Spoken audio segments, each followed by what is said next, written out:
বিসমিল্লাহির রহমানির রহিম। আমরা আজকে আমজনতা এখানে সবাই একসাথে হয়েছি।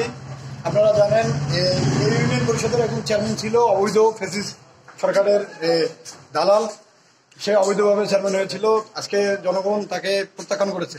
আপনারা জানেন সারা বাংলাদেশ দ্বিতীয় মুক্তিযুদ্ধে যেভাবে স্বাধীন হয়েছে, ইনশাআল্লাহ আমরা বাংলাদেশের প্রতিটি স্থান এবং ইউনিয়ন পর্যায় থেকে এবং গ্রাম পর্যায় থেকে শুরু করে ইউনিয়ন পর্যায়ে এবং রাষ্ট্রের সেই প্রধান পর্যন্ত আমরা একটা জিনিসে বলতে চাই, সারা বাংলাদেশে কোনো দুর্নীতি, ঘুষ, অন্যায়, অবিচার এবং জুলুম থাকবে না।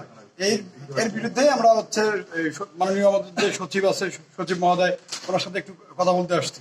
কারণ এখানে আমাদের তো একজন প্যানেল চেয়ারম্যান আছে, কারণ অবৈধ চেয়ারম্যান উনি পালাইছে, উনি অনেক কিছু আত্মসাৎ করে লুটপাট করে উনি পালানোর পরেও কেন সচিব ভাই এবং আসাদ ভাই, আমাদের উনি হচ্ছে হেল্পলাইনের কাজ করেন, আসাদ ভাই, ওনারা তারপরেও কেন চেয়ারম্যানের বাড়িতে গিয়ে ওনারা সই, সিগনেচার, বিভিন্ন কার্যক্রম তারা করে, এইটা হচ্ছে জানার জন্য আমি সচিব ভাইয়ের কাছে আসলাম। ধন্যবাদ।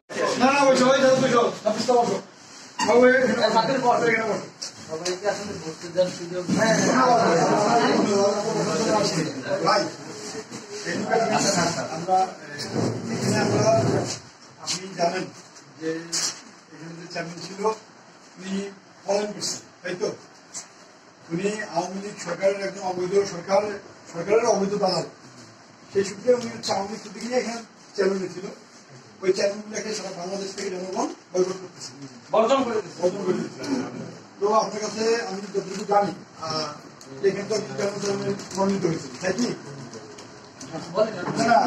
আমি আপনার কাছে কোশ্চেন করতেছি, প্যানেল চেয়ারম্যান কি এখানে বসছে এখন, তাই তো?